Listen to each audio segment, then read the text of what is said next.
Hello, everyone. On today's episode of Women Talk, we're going to be talking about all things fibroids. And did you know that a vast majority of American women will get uterine fibroids by the age of 50? But despite fibroids being so common, there are still so many women who don't even know about them. But not after today's conversation. Here today to help us better understand fibroids, diagnosis, treatment, and the role of telemedicine, as well as addressing access to care issues, are the amazing doctors Erica Marsh and Asha Winfield. Welcome, ladies, to Women Talk.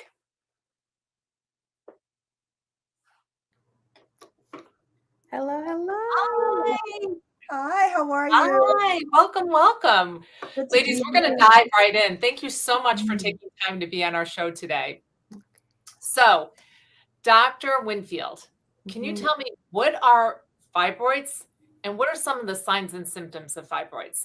Yeah, so when we think about fibroids, they go by different names, right? Uterine fibroids, myomas, but they're these muscular tumors that grow in and around the uterus. Some of the signs and symptoms, right? I always tell people to make sure you know what's happening during your period. And so these are some of the signs and symptoms. They're heavy bleeding, severe bleeding, severe cramping, frequent urination, constipation, issues with fertility. The list goes on and on. So, severe back pain, those are some of the signs and symptoms. Fibroids even affect our blood, right? So, if you are anemic during the month, or because of the heavy bleeding, you find that you have some type of need for iron supplements, right? That's also a telltale sign that you're losing too much blood and that you may have fibroids. And even pain with sex sometimes could be a Mhm. symptom of fibroids. And Dr. Marsh, what are some of the risk factors of fibroids that women should be aware of? And does family history play into it? Yes, Beth, I think the main risk factor is age, or one of the main risk factors is age. We don't see fibroids developing in general, in women outside of the reproductive window. So typically we don't see them before age 18, and we don't see new fibroids developing kind of at after menopause. Okay. I think the next most significant risk factor is what we have traditionally called race or ancestry. So we know that women of African ancestry have an increased prevalence of fibroids. As you mentioned, Beth, most women by the age of 50 will have fibroids, and that's about 65%. But if you're of African ancestry, that number goes up to about 85 to 89% by the age of 50 will have them. And I think in addition to the excellent list Dr. Winfield just provided of with symptoms, it's important to say that many people with fibroids will have no symptoms at all. So I think just because you have a fibroid doesn't mean that you need to run to the doctor immediately. But it's also important to listen to your body, as Dr. Winfield said, and you may not, to pay attention to, oh, I found out this diagnosis. Am I having some of the things that were listed? In terms of family history, there have been certainly associations with fibroids and family history. I think it's a challenging narrative because the prevalence of fibroids is so high.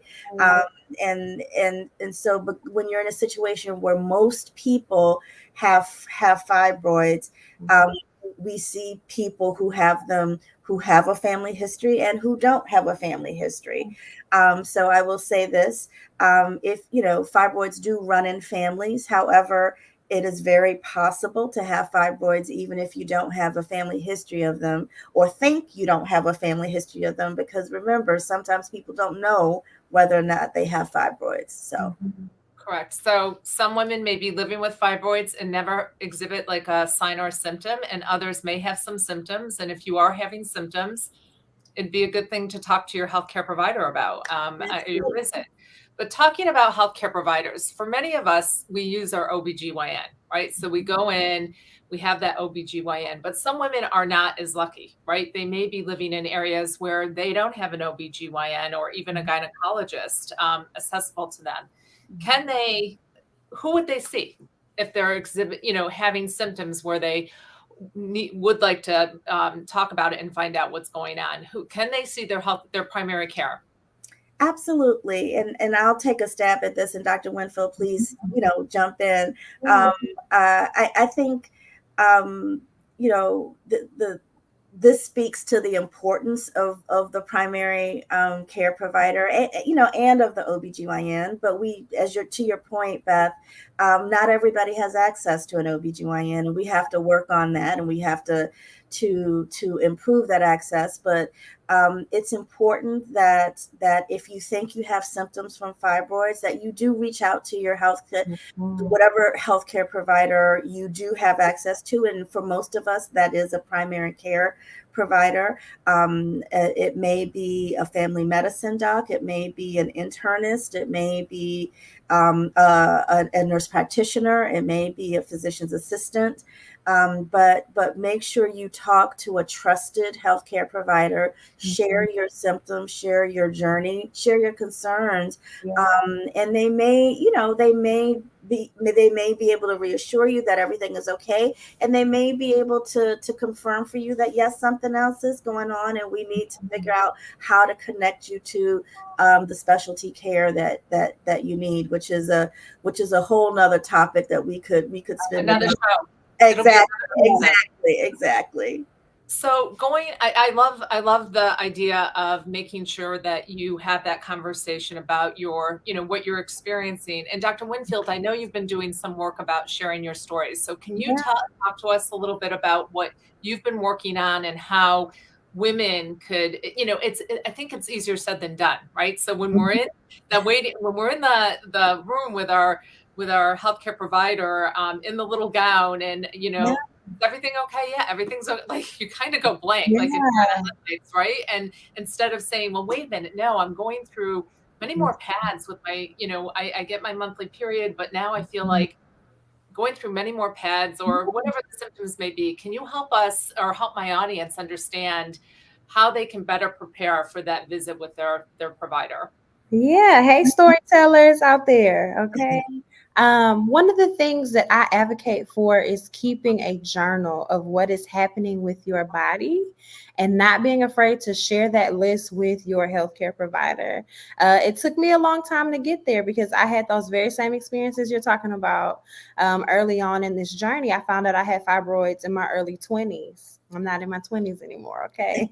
But in my early 20s, I would go to the doctor and I would say, hey, here's what's happening. And it felt like the visit was very quick. And I was like, I don't think that I touched on everything that I wanted to. And I practiced with friends. I was like, okay, here's all the things that I'm going through. Here's the list. Here's what I want to tell my doctor. I don't know if this thing is important. Do they need to know that urination, that I'm having frequent urination, I'm having back pain? And I found out, yes, all of that is connected, though it wasn't in my uterus. All of the things that were happening because of the fibroids were affecting my quality of life. And those ended up being symptoms. I started with WebMD. WebMD told me I was dying. Okay. And I needed to go and tell my doctor, I needed to tell my physician, here's what I'm experiencing. And they were able to better diagnose me and get me some better testing that led to MRI, that led to different ultrasounds. We were able to get a better picture of what was happening in my life, in my day-to-day. I think another thing that we sometimes miss with telling our story is that we don't think that it's important, and we sometimes stay silent, and that we think that our strength, there's that trope of the strong Black woman or the strong woman, or they're so strong, they don't deal with anything. And when you really look at the individual, at their identity, and the things that they deal with on a day-to-day, especially when it comes to their menstrual cycle, a lot of people are suffering in silence, and they think, I just have to show up at work, I just have to show up at school, I just have to do this one task, and then I'll take care of myself. But it's so much bigger than that. So I really advocate for people saying, no, my strength is in me telling my story. My strength is in me telling my doctor exactly what I'm experiencing, and expecting that I deserve a better life, that I shouldn't be scheduling my life around these 5 to 7 days of terrible bleeding. Love it. I wish I met you when I was 21. You weren't even born when I was 21. Awesome. Good. I love it. I love it. So this is a question for both of you. Are there any other barriers that you are seeing today that are preventing diagnosis and treatment? Dr. Marsh, do you want to take a stab at that? Sure. I mean, I think one barrier is the one that we've already touched on, which is just access to care and access to expertise. And when I say that, I mean, really it's getting to a healthcare provider, but it's also another barrier is are we having the conversations that we need to have once you get to that healthcare provider? Are we counseling appropriately? Are we counseling broadly? Are we listening to patients? Are we hearing our patients? And the reality is we have to balance that with the fact that I have 20 minutes to see this patient. So a patient, every patient has an incredible journey, incredible story.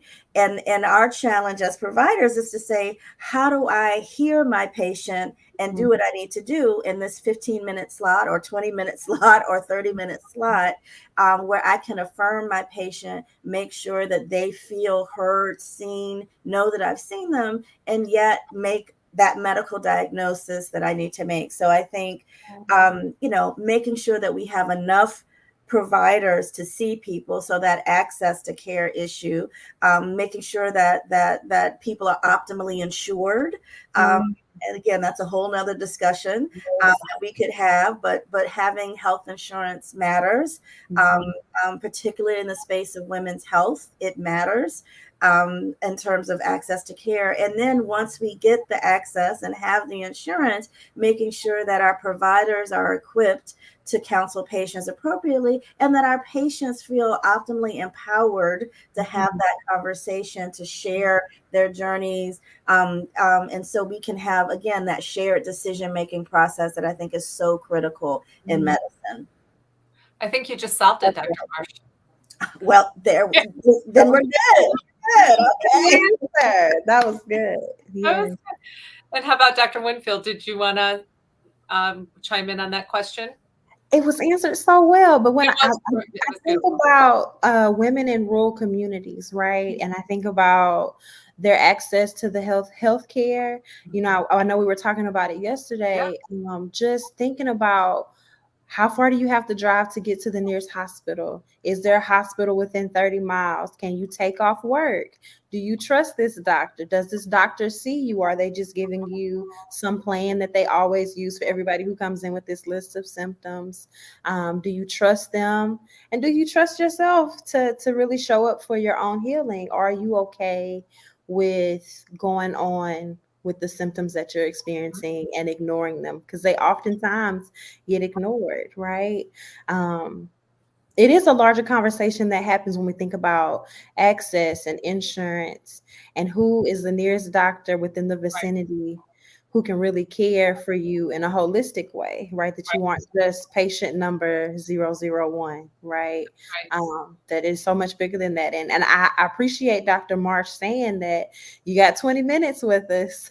How can we make sure that this interaction is full and complete, and that you feel totally seen and heard with everything that's existing? Because it could be that one extra symptom that you mentioned that changes the diagnosis completely.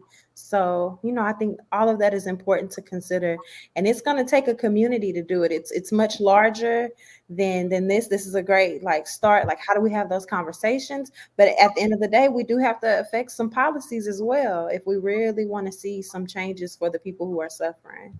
We are 100% aligned on that and the Mhm. need to change policy. So this goes into my next question, telehealth, right? Because we've seen such an uptake in telehealth over the past few years with COVID.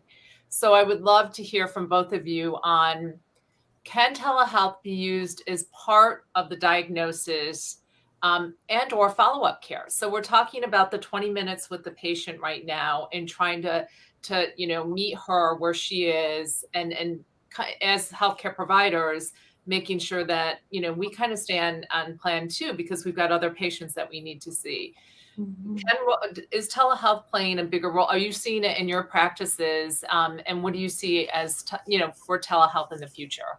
Dr. Marsh, do you want to take that first? Sure, I'm happy to kick this off. I think what COVID taught us was that telehealth can be used a lot more broadly than we had been using it historically, and that it did improve. In many cases, it improved access. What it also showed us, though, is that there's some things that we need to be seen in person for. Right. And the rub, if you will, is like, what goes down what aisle. And I think absolutely there's a space in it. So I'm a reproductive endocrinologist and infertility specialist. And so a lot of what we do in our new patient visits is take a history, listen to the journey. And a lot of that can be easily done over telehealth. I also am a fibroid specialist and get a lot of patients who see me for known fibroids. And in those cases, I can see them over telehealth because I'm not wondering what the diagnosis is. They typically come to me with imaging, so I have a clear view. For the new patient, however, who's not sure what's going on, who hasn't been formally diagnosed, I think an inpatient visit is important.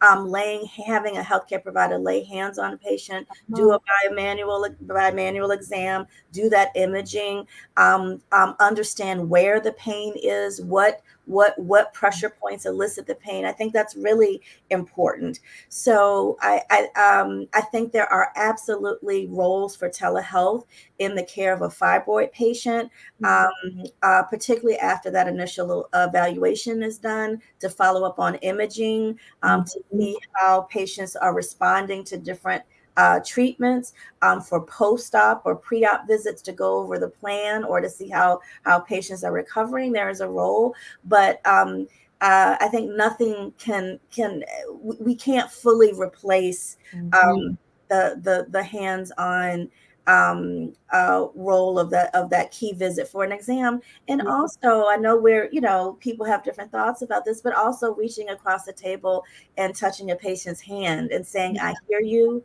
I am here with you and for you. You are not alone. And there's something, it's hard to do that across a screen. And you may not do that with every patient. You have to read the room, but some patients want that and need that. And so I think having a visit where you can do that is important. Love I that. 100% agree. Same with you, Dr. Winfield. Do you agree? Yeah. So being on the patient side and the research side, I absolutely agree with Dr. Marsh. And just thinking about my most recent surgery this summer and my doctor grabbing my hand as I was on the table preparing for the surgery and letting me know that I was going to be okay and that I was going to wake up to a much better life. And it was exactly what she told me it was going to be. That touch, it went a long way. But I think on the other side, if my provider had asked for an initial visit over telehealth, I don't know that I would have been in position, literally, to be able to do it for a camera. Okay, I just don't think so. So I agree. Those initial visits, it's something about actually seeing them and building those relationships that matter with your healthcare they're irreplaceable. Telehealth has its place, and in those some of those follow-up visits, when you have those imaging and you can actually have an informed conversation about what's happening with your body, they go a long way. And I think we have to figure out what makes sense for the patient, where they are, their location.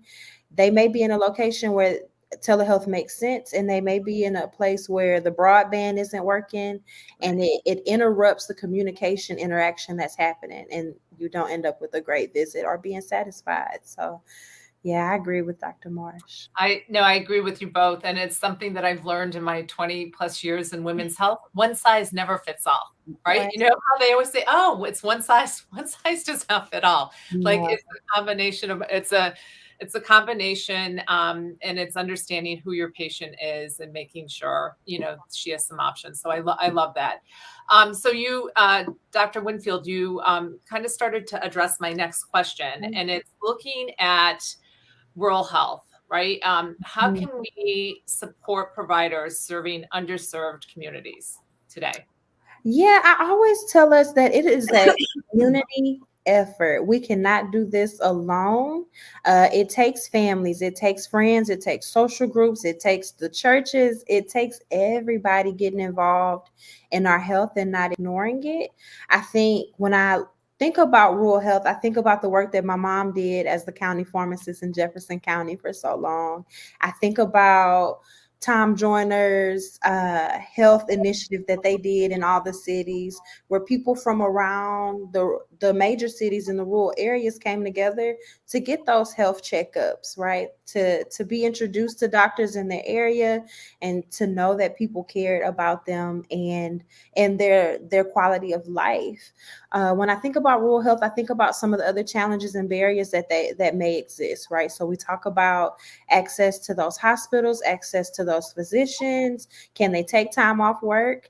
If you're talking about a small town and everybody knows the doctor, do they trust that their business will be their business and that it won't be a conversation about HIPAA laws later at the dinner table? I think all of that is important. Do they trust the expertise of the doctor? And do they trust that they are worthy of the healing that other people have received, right? Or is it just, this is a part of my life, this is a part of my identity? And it's so much bigger than that. I was having a conversation with my friends last night about growing up in the church and hearing testimony service. And in testimony service, they would be testifying about all the good things that had happened. And a lot of times they were telling their health information. And I later wrote about it, how they were telling about, oh, I had these fibroids, or even if they couldn't name it, right? And in those social groups, we can use the expertise that is in those social circles to help us get more information and to be connected to services that are available. Because sometimes we don't know until someone says, well, I'm connected to this, or I go to this doctor. It starts there. It's not finished there, but it starts there. And we have to be able to use those other social determinants of health, right? Those communities, those networks, the built communities and environments that are available to us, and to really be able to tap into the culture of rural communities, because they have been there, they ain't going nowhere. Black folks have been in them for so long, and they figured out how to live. The question now is, how do we make living better for those who are suffering with uterine fibroids? It's so good and so powerful. And you're right, it's the conversation. And then how can we connect, right, from the conversations that are being had, and making sure that we form a really good network, and providing the tools and resources. So this leads to my next question: tools and resources. What tools and resources do you use, or if you could create, that you think would be most helpful for those individuals living in rural areas regarding fibroids and uterine health education? So Dr. Marsh, I'm going to kick that one over to you. If you could, what do you see? Is there anything that's working right now that's resonating with you and your patients? Or if you had a magic wand and were able to create something new, what would that look like? What would that be? Yeah, I mean, I think the short answer is that the perfect or optimal tool does not exist. And again, that's incredible to say for a condition that affects 65% of all women. Like, how can we not have better tools. Fibroids aren't new. They didn't pop up a year ago, or a decade ago, or even a century ago. If you can trace heavy menstrual bleeding back, to writings, in the millennia in biblical text. Come on. So we know that this has been a longstanding problem. I think depending on, as you and Dr. Winfield said earlier very astutely, that every patient is different. Every patient is unique. It's not a one size fits all with treatment, and it's not a one size fits all with patient information either.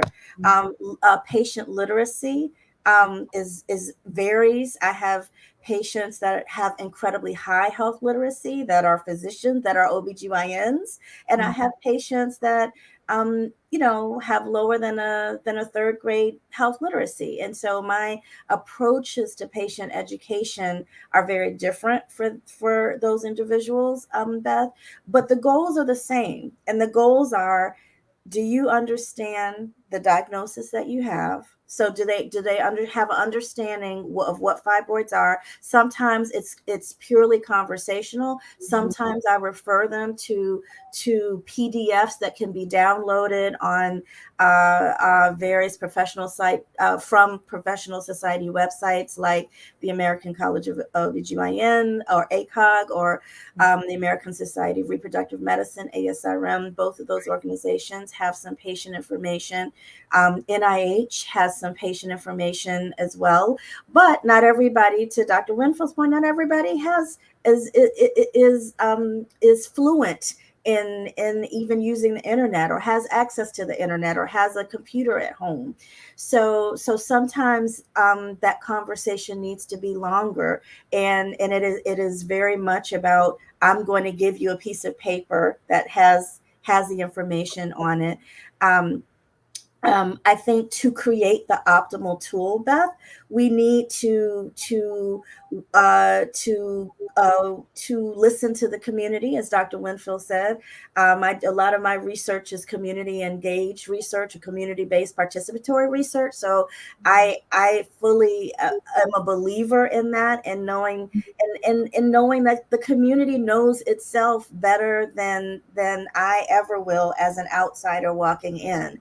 So spending time with different types of communities, understanding the intersectionality between education and rural versus urban, and race and ethnicity, and faith, and gender identity, and all of those things that make us who we are, and working with those respective communities to say, hey, how does medicine best reach you, communicate with you, hear you, see you? So we get to a point that quality of care doesn't vary based on where you live, what you look like, your education level, who you love, how you pray, if you pray, how you self-identify, but that everybody's getting the care they need from the right provider in the way that they need it.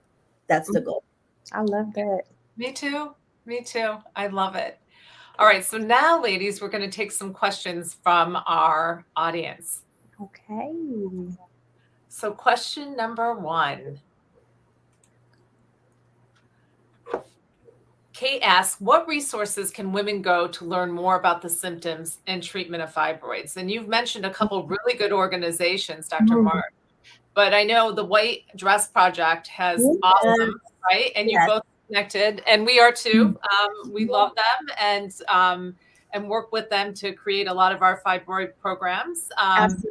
I was completely remiss in not including the patient advocacy organizations, because they have, talking about literacy and accessibility. Right. The White Dress Project has incredible information. The Fibroid Foundation is also another organization that has incredible information. They are patient-led, patient-driven, have incredible resources in many formats, both written, visual. I am not a social media maven by any Right. stretch of the imagination, but they're in all the spaces, TikTok, Right. Snapfish, whatever is out there that exists. They are InstaChat, all of them, and because they want to reach, they are working to reach everybody depending on what venue they're on. So huge shout out to the White Dress Project, huge shout out to the Fibroid Foundation for the incredible work, and all the other patient advocacy organizations. But yes, that was a great question, and would absolutely recommend that people access those websites and see what resources they have available, because they have many. They have many. And Dr. Winfield, is there any other ones that you would recommend? No, those were definitely the ones that I was going to name, especially the White Dress Project. I think when you can see other people who are living with it, their treatment options, to know that there are multiple treatment options available to you, it helps you to know that you have choices. And that's one of the biggest things, that changes our quality of life. Could not agree more. And Natalie asks, can fibroids affect pregnancy or fertility? So Dr. Marsh, this is right in your swimming lane. Absolutely, absolutely. The question is, yes, they can, but just because you have fibroids, that doesn't mean that they will affect your pregnancy and fertility. So it depends on where they are, how large they are, how many you have. But fibroids in particular that are inside the cavity or in the inner portion of the womb where pregnancy implants can in particular affect a pregnancy implanting or remaining implanted. Fibroids can have their blood supply compromised during pregnancy and cause a lot of pain during pregnancy. They can degenerate during pregnancy. So that's a somewhat common finding that we see. And in terms of fertility, again, there are plenty of people who get pregnant who have fibroids. So having fibroids is not an automatic diagnosis of infertility, but we do know that a higher percentage of women with infertility have fibroids than those without infertility. And we know that particularly normalizing that the inside of the uterine cavity or the womb area where pregnancies implant can be helpful to optimize fertility as well. Great. And Thais Diaz says, for women living in rural and underserved communities, what is the best way for them to get a timely diagnosis and treatment if needed? And I know we answered that question a little bit during our conversation. But Dr. Winfield, do you want to take a stab at that one? Yeah, I would say don't prolong it. If you find that you're having those symptoms, you don't have to live with that pain. And I think one of the things that I feel like we're saying today is that you don't have to live in silence. One of the things that I'm a proponent for is loud healing. Sis, go get checked out. Okay. If there are doctors nearby, check with your insurance, your providers, and see when can you go see the doctors. Make those lists, have those period trackers, keep those journals, and let them know what you're experiencing. Don't prolong it, because it can oftentimes make those symptoms worse and more severe, and then you may find yourself having more issues, right? We talked about that anemia. Our life depends on us having blood, and if we're losing heavy amounts, we're changing those menstrual materials often, and can't even do our jobs or really take care of ourselves. We're talking about maybe passing out while you're driving. I've had those conversations with my doctor because my iron was low, and those conversations about hemoglobin and having conversations about iron infusions and blood infusions. This is your life. And if you're in those rural areas, then there are doctors. The thing is finding the one that will best treat you. Where are they? Can you see them? Does your insurance cover? Or do we need to look for some other resources that can help you get the healing that you really need? I love it. And there are great resources which we have listed on Healthy Women for our audience to to tap into. So now I'm going to go to my rapid fire question. It's my end of my Women Talk. So Dr. Marsh, I'm going to start with you. What is the one key message that we want to share with women living in rural or underserved communities about their uterine health? That's a great question. I think the one key message is to listen to your body, to learn about your body and your health, and to think about your menstrual cycle really as a vital sign of your health. It is such a key marker. It tells us a lot about your gynecological health, but also your hematological health, in some cases, your endocrine health, your cardiovascular health, depending on how severe your anemia is. So don't we don't want you to pathologize a menstrual period, because it is a normal, healthy part of our existence. It is something that we should celebrate and be proud of as women, and not be sheltered and closeted about. But we also want to listen to it in the same way that if we feel lightheaded, we check our pulse, or feel our heart. If we have if we start wheezing, we sit down and take a moment of pause and say, do I need to talk about it? Yet when things go awry with our menstrual periods, we often ignore it or don't notice it. I think this is a space where medicine has not done everything where it could have done or should have done for women, and we're working to change that. And we need our patients to partner with us, and to hold us accountable for those things. But this is a prevalent problem, and it's going to take all of us to address it. So I would say, listen to your body. Your body is valuable. It is precious. It is one of a kind. And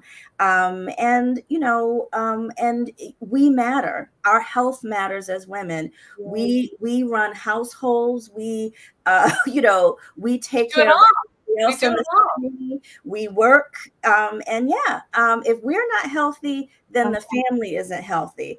Right. Get done. So we got to take care of ourselves. We got to listen to our bodies. And sorry, that was probably longer than you wanted, but that is good. I love it. Of mine. And I have to say, like, if men had periods, we probably wouldn't have to have this conversation, because there would be public health notices. It would be, they would be tracked differently. But it is something unique to us. And we've seen time and time again in history how our health isn't valued equally as women, how we are not valued equally. So we have to let society know that we are valuable. And if society at large isn't going to do what it needs to do, then we will make sure we get done what we need to get done. We will make sure, 100%. And Dr. Winfield, I'll let you wrap it up. What's one message that you would want to share with women living in a rural or underserved communities about their uterine health? How can I add to that? That was so good. Winfield, you can add. Go ahead now. Okay. I think one of the messages, and I may have mentioned it earlier, is that you deserve a loud healing. We talk about this part of our body being private parts, but it shows up in very public places and in very public ways. Okay. And I just want the people to know that having fibroids is not the end of your life, that you can still have a wonderful life. We talked about still being able to have children, still being able to travel, still being able to have a full life that doesn't revolve around the days that you are having a cycle. I think moving beyond this silence around it, and maybe this will tie into the next question. Yeah, having those conversations with our parents, having those conversations with other family members, and talking about what they did and what they didn't do, and that those conversations are empowering. My mother wanted me to have a better life with my cycle than what she did, and it gave me the courage to say, okay, I'm gonna go to the doctor. I'm scared. I've never done this. I know they're gonna have me in all kind of ways, but I want to do it. And I can remember, early on when my cycle first came, I wanted to hide it because I was the youngest kid and I have all these brothers and I just want to be outside playing with them in the ditches, okay, in Big Money, Texas. And it was like, no, I'm gonna have to do some different things in order to enjoy this life. And it meant, okay, mama, show me how to put this pad on and what does it mean? And we had these other conversations about fibroids and pain, and her sharing her story with me showed me her strength in a totally different way. I remember just seeing her go to work, but I didn't remember seeing the details about how many pads you have to pack to get through the day. Do you have to pack some extra things to just make it through while you're helping all these other people in the pharmacy? We have to have those conversations. And if it means that they're uncomfortable for a second, we still have to push through. And I want to also say that even if you don't have those conversations with your mother, we have these kinship relationships in our communities as well, right? Where are those other mothers that we have in the community that are willing to have those honest, very transparent conversations about women's health and uterine health and what does it mean to take care of yourself, so that you can live this life in a beautiful way, even if it's a little bloody, okay? That's great. And thank you for answering Jasmine's questions. Well, thank you both, Dr. Winfield, Dr. Marsh. Thank you so much for joining us today, for joining me on Women Talk. Remember to join us for part 2 of Women Talk Fibroid series on September 7th at 12 p.m. Eastern Time. And thank you again to our guests for taking time out of your busy schedule to share your expertise with you. We'll see you next time on Women Talk.